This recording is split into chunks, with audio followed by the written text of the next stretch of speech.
We a bit late, but things happen, and here we are. We have Toji back. We have that's about what happened.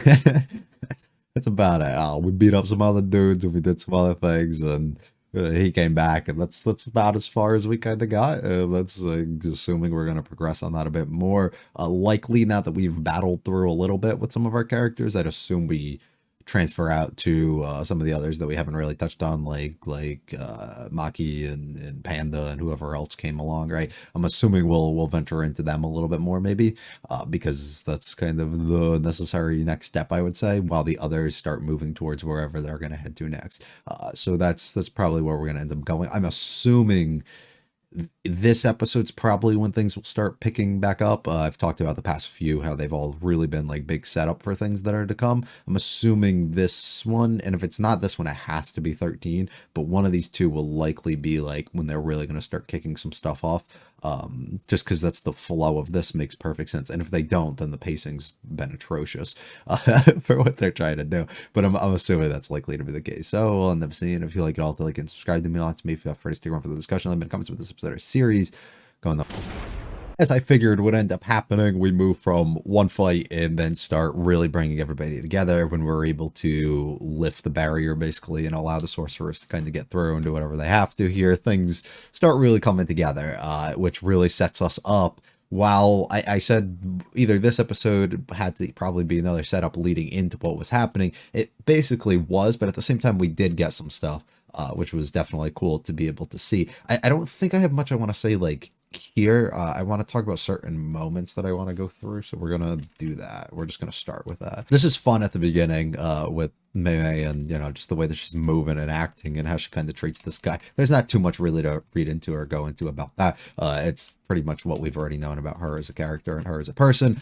We go into this moment is important and something to note. So we bring back Toji, or at least his spirit in a way, to be able to overtake this body and the information that it kind of has, that comes along with him and his soul, right? And do it to win this other fight that we just had. But the problem is this shit is so like abnormal, like it's not the usual, and he is literally overtaking it somehow. I don't know how it happened. I don't give a fuck how it happened, honestly. I really don't care, but it happened. That's I think the most important thing to know. So essentially, while being in a different body, Buddy has fully like reincarnated everything about him. Which is a problem, as he immediately fucking kills the grandma in this whole situation. So he is going to be an issue because he's a wild card in this moment too, because he doesn't side with anybody right now. So where exactly he goes from here, is he just going to be somebody who dips and is useless in the arc? I find that hard to believe, but I definitely think that could be possible, and that he could be important later on within the story in this form. But at the same exact time, being useful in this arc would be interesting as well. He doesn't have any connection to any of these people.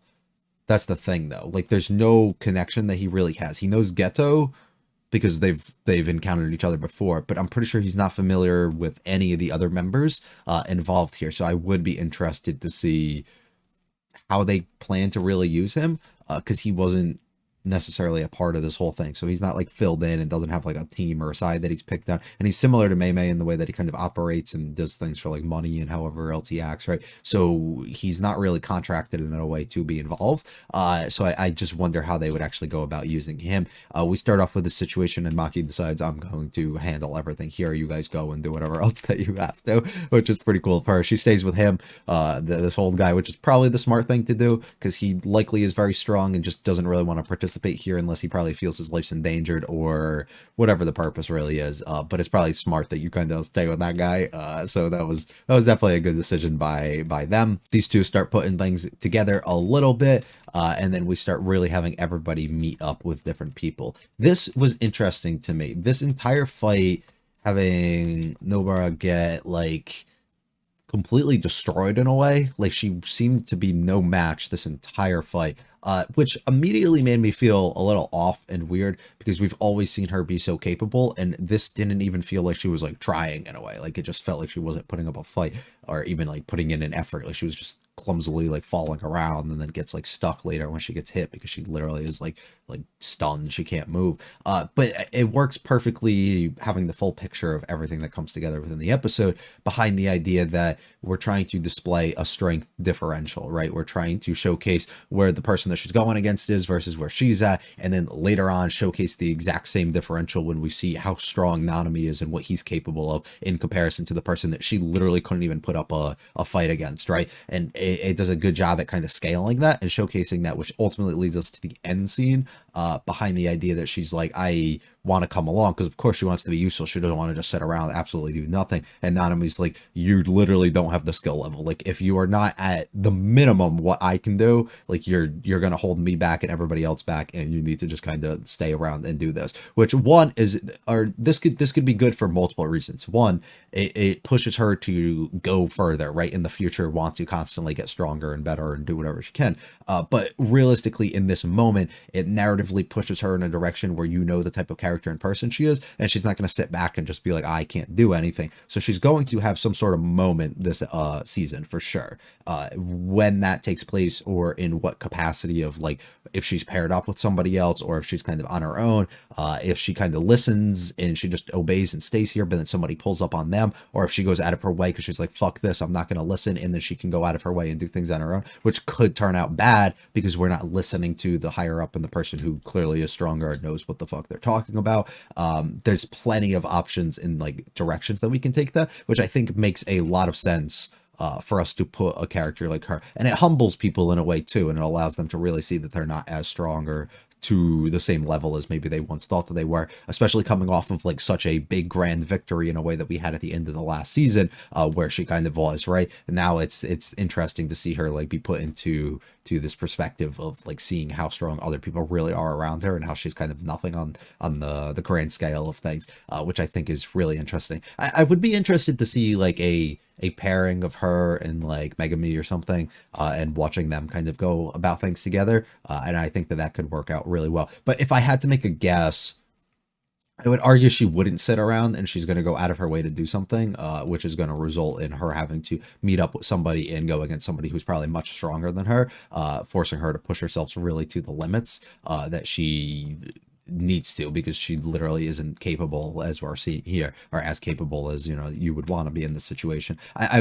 would think that narratively would probably be the smart thing to go, but I think that it could just be fun or interesting to see like what we do if we keep her stationary and actually have her obey and listen, and then just see what maybe might come and present themselves to her, because we're not going to eliminate her entirely from the arc. It's just where we decide to place her. But I think narratively it makes most sense to direct her in the direction where she doesn't obey or doesn't listen, and she kind of goes about things on her own, and then causes her to like really realize something. I think that would make a lot of sense for us to go. But at the same time, maybe we have somebody else come by and then she goes along and follows with them, and then we get to see like her kind of work, and then maybe she's just somebody who works better in like team dynamics and stuff like that. I don't know. I'm just trying to think about like the direction that we go, because when you put a character on like hold in a way and you're like, don't do anything, clearly they're gonna do something usually. So it's just a matter of like what could make sense for her in her situation of somebody who's not clearly strong enough to go against somebody who's not even one of the biggest threats that we're looking at. What could make sense for her in her direction, for her to go to like really realize like maybe I should fucking listen to people. And I think the smart choice is to have her run into like Maito or somebody along those lines, or one of the other guys, Volcano Boy or whatever, right? Like I think it makes most sense to have her run into somebody who's way too strong for her, because that's really going to like put her up and set her down a little bit, humble her a little bit more. I think that would make most sense. But they could just also go a route where we play around and we're like, she's really going to realize that she wasn't there, and then she channels everything within her, and we actually get to see that she's capable of a lot more than she was before, and she really brings that out in like dire situations and stuff, which I think could also be a route that they decide to go, which isn't like more of like a humbling experience, but more of like a realization that I'm capable of a lot more than I initially thought, or I initially like let on to believe, and I think that we could go either route there. I do like how the entire time that she's trying to fight, though, like, we're running away and not focusing entirely on her, like, which I think just makes the dynamic of this fight a little bit more interesting. It's funny just kind of how things go here. We completely stun her, though, and then we just start abusing and stabbing this other girl, which is fucking trash. Like, it's painful to kind of watch things like that happen. Nanami shows up, though, and ultimately just sends us, like, he is a different fucking breed when he gets here, which is insane to watch how much he can just fucking manhandle people. Like, this is crazy. Also, they do a great job with the shading and the different line work and stuff they do to really make his facial features and his character really pop in these moments, which I think is fascinating. And of course, how angry he is about this stuff and about having to see all these other managers and people be killed around him, which is great. I love seeing the Geto and Mei Mei moments and just the little thoughts that go through her head of her being like, nah, this is an imposter. Oh wait, fuck, is this him? Because he's using the same abilities and stuff like that. Of course, because this wouldn't make sense to anybody, what he is and why he's like capable of this stuff, right? Like, none of that makes sense to anybody. So of course somebody like her is going to act like that and not fully understand. I also love how he just summons this and is just like, you know what, get past this and then we'll talk. We'll see after you're a little worn down. Which I think is great. And then we get a domain expansion, which is cool, and it's a really interesting moment because, of course, she's excited. I haven't been able to have fun or test myself in a long while. The brother in the background, of course, being fucking weird about the situation, but applauding her and being excited. So I am excited to see what kind of comes about in that moment. And then we get the whole Nobara moment I talked about a bit earlier, where we're going to kind of force her to stay still. But he's going to get revenge for his brother, of course. So Itadori versus him, which will be very, very fun to watch. Nice curveball, I guess, of having this meetup. I guess it's not, because it would make sense based on what happened. But I was just ultimately expecting the Mahito fight against Yuji, which I think would have made more sense. But it ultimately could still happen, if we're being honest, because this could be a victory here, and then it could be a run in there. Which I likely actually think would happen a bit more. But I'm interested to see where they head with that. Probably most enjoyable one I think I've felt in a long while. I haven't been like thrilled or absolutely loving everything about this this arc so far, if I'm being honest. Like, I think narratively we're going in like interesting routes, but I think just the way it's kind of being presented and paced has been a little bit like not up to like what I'm interested in. Like, I don't think that they're leading into enough for me to really be like, I'm loving what's happening here. And I think that this is the big turn and start of maybe more to come. And I let a little bit of more excitement than I felt like I've had the entirety of this arc, really. And that I've been kind of missing since the beginning and since the first arc that we got of this season. So I'm excited to see what more is to come. That's going to be all for me. I will be back next week. Once again, sorry about the delay and all this being late. Hopefully next week things get a little bit better. If you liked it all, the like and subscribe to me a lot to me. Feel free to check out the other videos on the channel. When it comes to this better series, I'll be back next week for episode 13. You guys have a good one now. Peace.